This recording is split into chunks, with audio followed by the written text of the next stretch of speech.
Hi, everybody, and welcome to our virtual conversation today that we're having with Akinio and IDC. My name is Kristen Aragon, and I am with Akinio, and I am so excited to be joined by Heather Hershey. Heather is the Research Director for IDC Worldwide Digital Commerce Practice. Her core research coverage includes digital commerce applications targeting businesses of all sizes and industries. She's interesting on so many levels. And I'll just note a couple because I'd probably spend most of our discussion here on all the cool things you've done. But you founded 3 trademarked, internationally known wig brands. You've served as the primary content and SEO strategy for the ongoing redesign of vote.gov on behalf of the GSA. Amazing story arc that you've got to get you to be where you are today. So Heather, thanks so much for joining us. Thank you. It's a pleasure, Kristen. Thank you for inviting me. My pleasure. So we have got a really great topic to chat through today. You recently published an IDC Spotlight paper intriguingly titled, Product Experience Strategy is the Essential First Step to Omni-Channel Customer Experience and Digital Commerce Domination. It is also filled with so many great insights. We can't cover them all today, but I think we're going to highlight some of the key takeaways through our conversation. So why don't we set the scene for everybody with a couple of stats. So the first one is from the customer experience side of the equation. One of your Spotlight papers, or the one you just published with us, was that 41% of organizations spend 50%, half or more of their annual transformation budget on customer experience software, which is a pretty significant investment. I hope that means they're getting it right. The second stat to set us up here is about employee experience. So another one of your recent papers cites that by 2026, which is not too far away, 40% of the global 2,000 companies will incorporate employee experience initiatives into their core customer experience strategies to compete in CX, talent acquisition, and retention, but are still going to struggle measuring employee experience plus customer experience. So sounds like EX, employee experience, is leveling up a little bit here, which is good news. And the third, rounding out the stats here, the third pillar of stats are product experience. So we here at Akinio, we've done some research. It shows 2 out of every 3 customers who are browsing for a product are going to stop buying from the brand based on a poor product experience or missing product information, which is pretty shocking. If 2 out of 3 are just going to stop buying because you're not delivering on a product experience. So we have customer experience, employee experience, product experience, huge investments in each of them. But we've got people falling off of the purchase path. They're falling off for a number of reasons, one of which we talked about. You're not delivering on the product experience. And in fact, even when that third person, so if 2 out of 3 are not buying, that third one that is buying, 16% of all purchases are returned, which is a huge impact on a business. So still, it's not because maybe your product is not great. It's probably because your product information is not described well enough or showcased well enough. But what do you think? Like, why is customer experience still falling short with all of these investments that we just talked through? Well, I think predominantly a lot of that's because it's still considered a post-purchase activity. It's something that's predominantly the dominion of customer service. And I think that is treating customer experience a bit like an afterthought. Sure, customer service should be a part of overall customer experience, but customer experience is an overarching theme. It's the through line of the relationship between a brand or even a product and the buyer.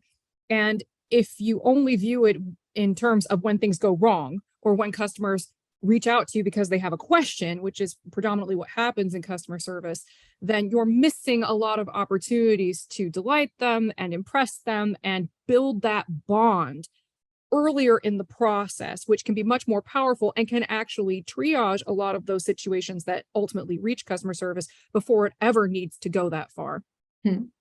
Yeah. So, I mean, if I can put a through line into it, which I think we'll talk about though, is in those stats that we just highlighted, like if you're falling short in the beginning, like you're talking about, either they're not purchasing or customer, like people are going to customer support folks have to like carry the baggage of something that could have been solved in the beginning of the journey. That's exactly right. And it's also, in my opinion, not efficient to view this as purely a marketing exercise. Yeah. Customer experience, like I said, encompasses all of these things simultaneously. And it's a very deep thing because you're involving human behavior, emotion, the things that drive people to want to establish connection with other people, because ultimately that is what you're harnessing with customer experience. You want them to keep coming back to you and your product because they trust you, because they know you. There's familiarity there. And a lot of that gets left out of the conversation when it's focused purely in terms of, sales driven KPIs or things that are associated with, scores in the dashboard of customer service and how many problems you can solve once people bring them to your attention. I mean, inconsistencies in the product descriptions, for example, can be a huge problem because if you're syndicating across multiple channels, which I guess I'm foreshadowing a bit, if you're going into multiple channels with inconsistent product information, it sets a very negative precedent right away because the customer needs to trust you to have a good experience with you. Yeah, and that's broken as soon as you're inconsistent with your descriptions. Whether or not you control the description directly, you're still responsible. Exactly. Yeah. Well, so then let's talk a little bit maybe about that responsibility. You talked about it shouldn't just be a marketing KPI, or there shouldn't just be, a customer service KPI or a sales KPI. All these, different silos with their different KPIs, probably also with their different technologies that maybe aren't talking to each other. I have a feeling there's a little bit of complexity here to solve this problem, which is why it's still a challenge. What is that?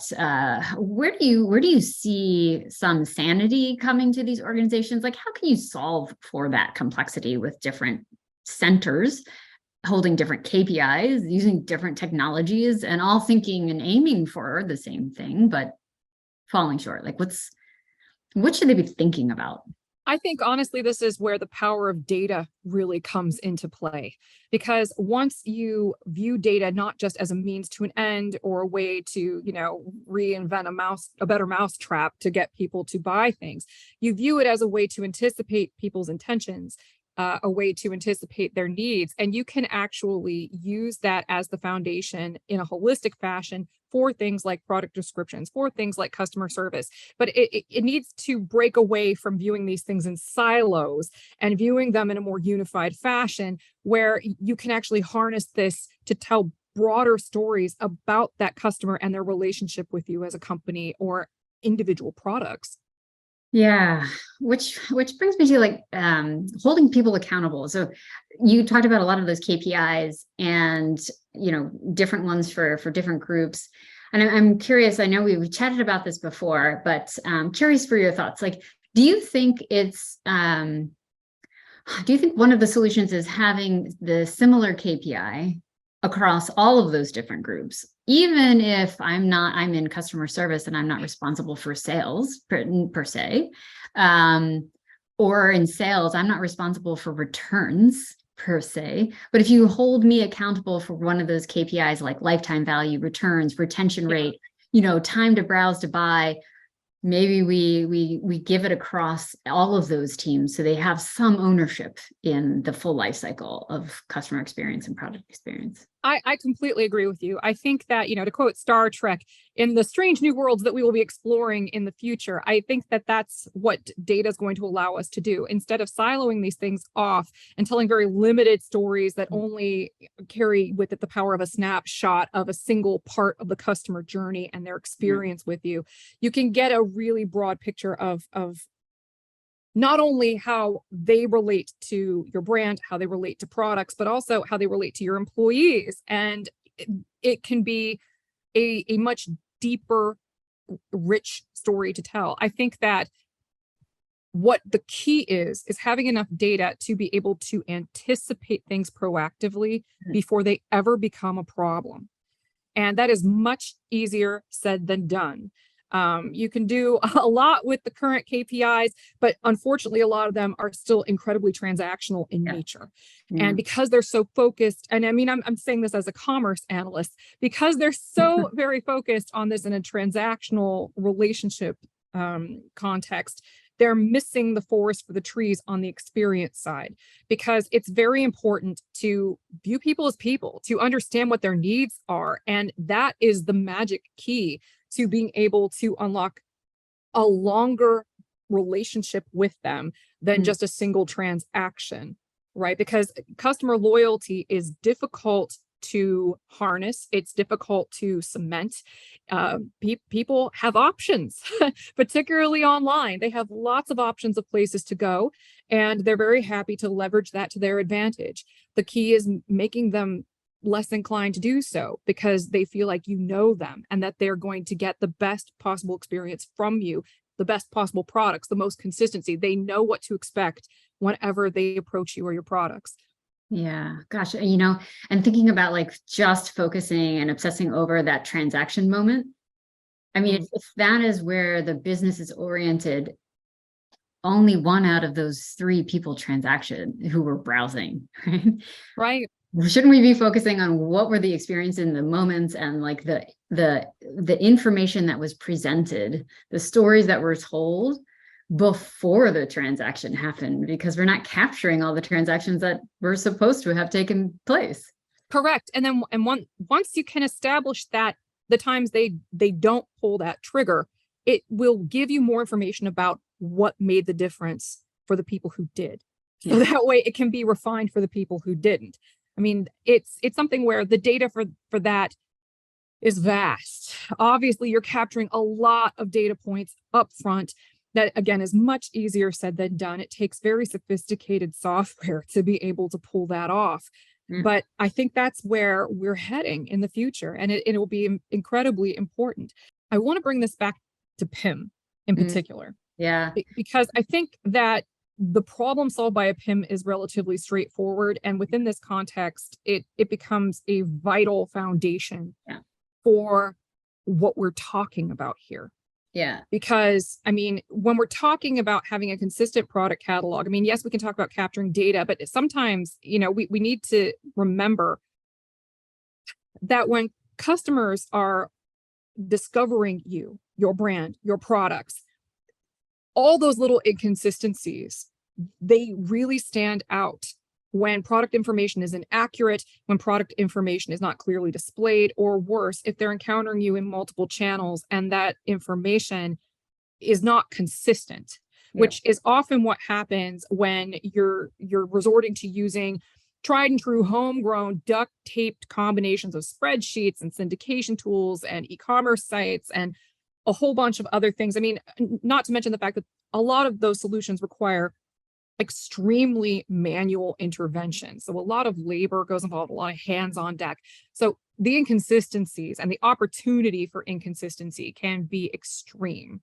And that will lose you business. It will lose money, and it will do something much more damaging than that. It will make it so that the customer may not want to engage with you or your experiences that you're providing at any stage later on, because that first impression is so crucial. If they are soured on the first impression because of those inconsistencies or because they're not getting what they need up front, then they may never open their minds or their wallets to you ever again. So we can keep on trying to describe like how challenging this problem is, but it sounds like one of the angles to take in like making sense of it all is like a foundation, right? Correct. So like putting PIM in, as you said it in your paper, a stable, steady foundation that underlines and like drives more proactive customer experience. Unpack that a little bit. Like, why PIM? Right. Well, I think this goes back to what I was saying just a moment ago and our earlier talking points. I mean, we were talking about data capture and getting a full vision of the customer, their intention, their needs. But how will you ever get that data if you can't get them to engage with you or your products? How will you ever get that information? So it's very important that if they find you, when they discover your products, that they want to engage with it so you can capture those crucial data points. Mm. And so I think that part of the reason why PIM presents such a wonderful opportunity for that steady foundation is because of the syndication. The fact that, you can create a single listing, that single source of product truth, and then syndicate it across all the channels. And if it's a good PIM, that PIM will optimize and enrich that content for you. So that way it isn't such a manual process. And that will eliminate a lot of superfluous work behind the scenes so that more attention can be paid to those experiential talking points, that data capture, and then what to do with that data once you receive it. Mm.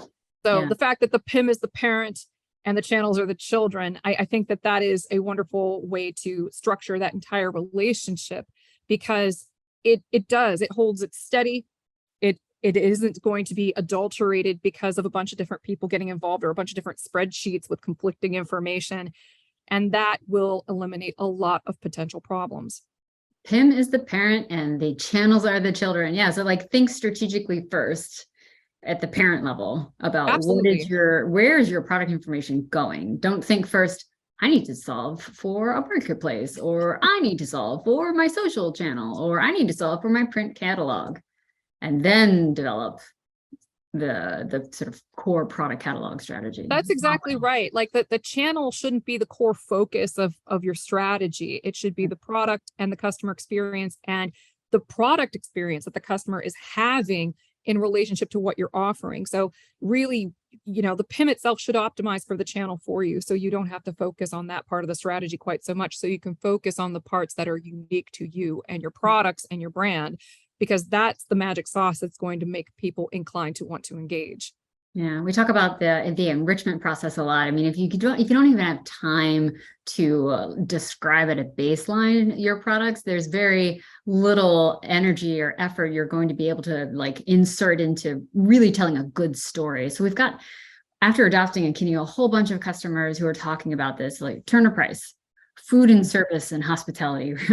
Following the implementation of Akinio, they accelerated their enrichment process thanks to increased efficiency that they gained, and cut enrichment costs, like the cost of actually enriching their products, by 80%.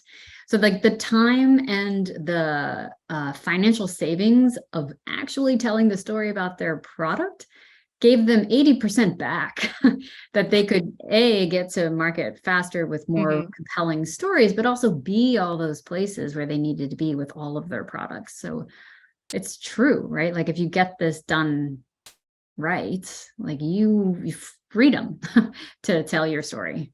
Absolutely. And frankly, those experiential moments are where that labor is best spent. That human connection is so important.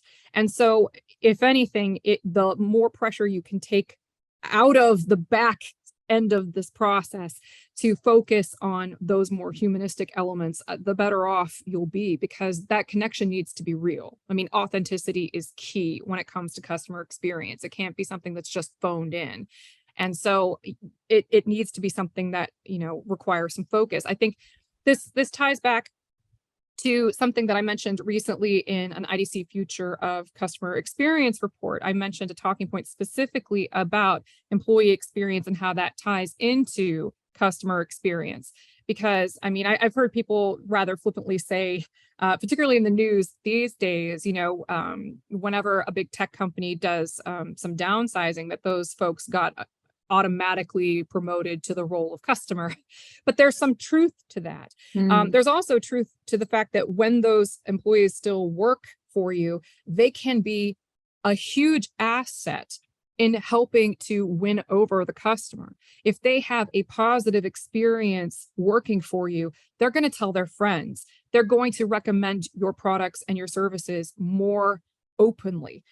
And if they don't feel that way, they'll either keep it to themselves, or much worse, they may say negative things about you that will carry a lot of weight because they're coming from an internal position within the company.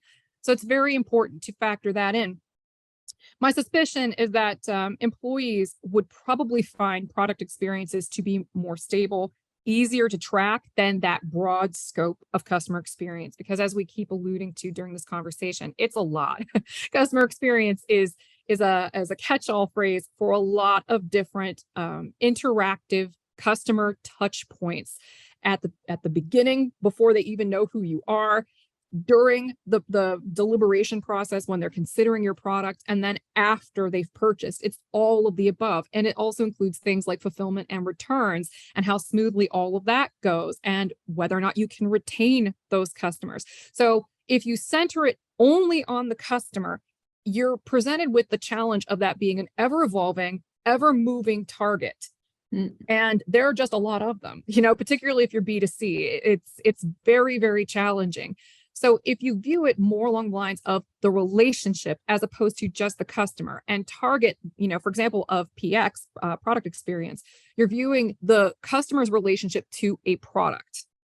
And that is a much more stable sort of relationship. It's not an ever evolving, ever moving target. No. It's something where they have found you, and they're looking at your product, and now you can nurture a little bit more. So PX is much closer to commerce. It focuses very, very specifically on, the CX related to products and the experiences customer has with them. And it should be easier to track via concrete revenue-based KPIs, which is sort of the love language of CIOs. The fact that it's based on those more tangible metrics and clearly defined relationship goals probably makes working in a PX framework much more pleasant, at least from the employee perspective as well. Think about frontline customer service, right? I mean, if you can narrow down, what it is that they're responding to just an individual product, then it makes it a lot easier to figure out what the potential solutions are for any problems that come up. And if they feel positively, like if it's coming from the employee where they themselves have a positive outlook about that product, then they're going to feel more confident trying to ameliorate any potential situations that come up, or frankly, selling people on that product. So I know I'm merely speculating, but I would love to know if, from your perspective, you happen to have any other things to add. Yeah, no, I mean, they're all just so intricately looped together, the customer, the employee, and the product. And you're right. I think that the thing you can control most is that product experience, right? Like it is yours, it is your product.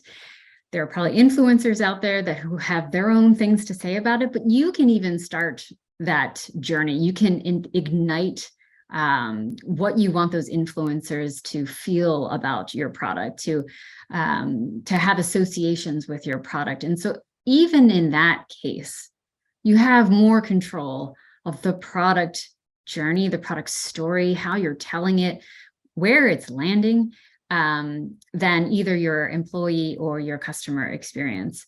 And so I think from a Kineo's perspective, we've got customers who are absolutely putting their employees as part of that, both product and customer experience. So B2B, Midland Scientific, they're selling laboratory products. They're a distributor. They have anywhere from 30 to 60 employees using the PIM on a daily basis. And what I love about this company is that they're in the Midwest, and they are actually employing temporary workers who are retirees, high school students, to help them with this huge volume of products that they need to get to the market. But they know that if they're able to employ the community, if they're able to give them they're happy. Like they were happy employees, and they're working with our product, as it turns out, that is helping them to enrich the storytelling of the products that are being sold. So it's like a win-win-win for everyone. They are super efficient now, even leveraging, temporary workers to help them with this enrichment process, that they're enriching 2,000 products a week compared to 200 before they had a Kineo. And so empowering these employees, whether or not they're full-time, gives them so much more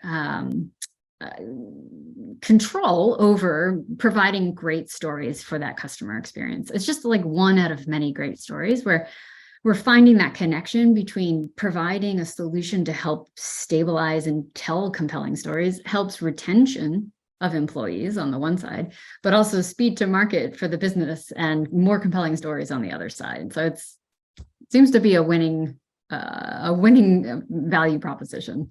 Oh, I would believe that all day long. I think this goes back to a point that we alluded to earlier as well when we were talking about KPIs. Many of those KPIs, they're based on tangible transactional things like, lifetime value, return volume, retention rate, time from browse to buy. But the thing that is harder to solidify, sort of, that golden experiential sort of KPI that's so elusive is about, emotion. It's about loyalty. It's about trust. It's about community building. I mean, it's the experience part. It's so hard to measure because it's difficult to quantify. It's something that's relatively intangible. And even if you could quantify it, it'd be so reliant on self-reported data that it's much easier to put your finger on it when you talk about what you just described, that, that particular client built up a community. There's positive sentiment.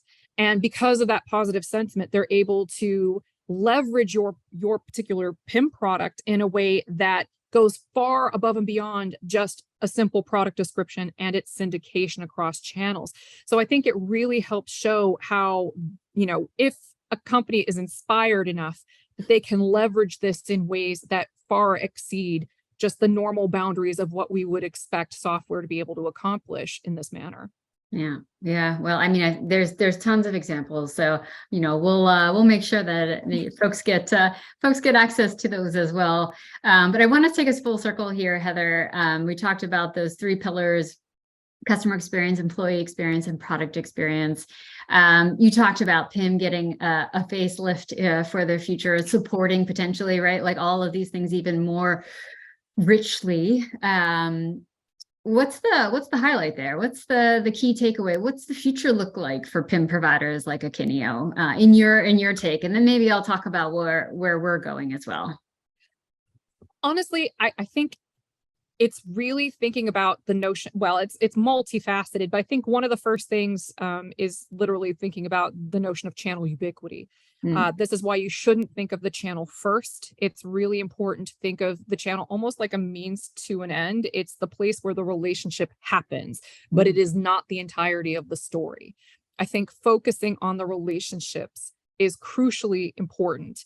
And that's really at the heart of customer experience. I think that as long as it is couched in marketing or customer service language, we miss the forest for the trees. And I think that part of the way that PIM can really help this equation is, again, by providing that really stable foundation for those relationships to thrive in any location. Because with proper syndication and properly enriched product information, you can rest assured that you're not going to have to sit there putting out a bunch of little fires all day long about your product catalog or what people think about the inconsistencies when they find them, because they won't be there.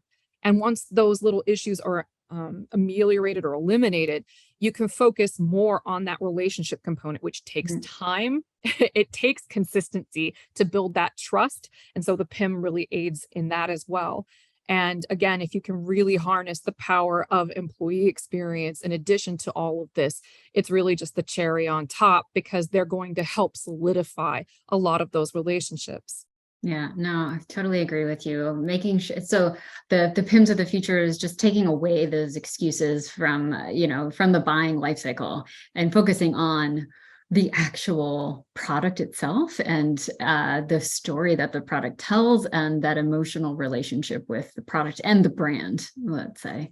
Absolutely. It eliminates a lot of the noise and distraction that happens from a day-to-day, and frankly, a lot of things that end up in customer service queues. Customer service queues and on all of the social media, people love to hate.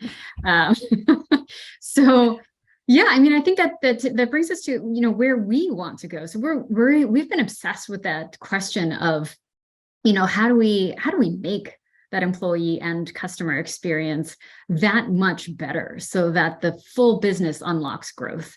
And yes, we've been solving that from the perspective and the lens of let's get the catalog enriched and right? Like let's solve that problem first, because that's a hard one. And I think a lot of people in commerce are still struggling with it. So we're going to keep investing there. But the bigger problem to solve is what we've been talking about. It's like all of those other components, other data points, other emotional experiences along your browsing journey that a PIM or a product cloud offering, which is what we're developing, should be able to solve for. So broadening the scope outside of the image, the product description, the technical information, all of those things that are rightfully solved now, but making it broader. So bringing in things like availability. Is this product available in a store near me tomorrow, right? Is it priced at the right price point? So for businesses that have a fluctuating price point, how do you map that with the product, with the channel, make sure that it's consistent, or at least the price that it's maddening for businesses, but important for buyers. People want to know about user-generated content associated with the product, and there's just so many pieces of that product story that are not centralized inside of one location, for sanity of everybody inside the commerce business, but also for the benefit of making a purchase decision that we think we can solve for in the future. And so that's the power of product activation, as we're calling it, and what we're going to be delivering over the next 3 years with the Kineo Product Cloud. We're super excited about it. We think this bigger job to be done is going to be pretty powerful for commerce businesses. Yeah, I agree completely, because anything that gets businesses closer to that holistic view of the customer and I know it's cliche at this point, we've said customer experience over and over again, but it's because it's such a broad concept, and it requires, frankly, a lot of data and data management. It requires a profound level of digital maturity. It requires knowing the difference between hot and cold data. Yes. There's just a lot going on. And, I think that any software solution that helps provide sanity and provide stability, provide that firm foundation that can remove noise so you can focus on those relational touch points where they matter most, will make that work so much easier, more fruitful, and frankly, make the customers happier so they actually want to keep coming back for more. Yeah, well, that's our vision there, Heather. So thank you for putting a nail on the head there. So I'm going to wrap us up. I think this has been such a wonderful conversation from my point of view. You have so much insight to share. I hope that folks came away learning at least 3 nuggets of information that are take back to their desk, inspire them to put, in this case, product experiences at the heart of their strategy. So thank you so much for joining us. Thank you. It's been a real pleasure. All right.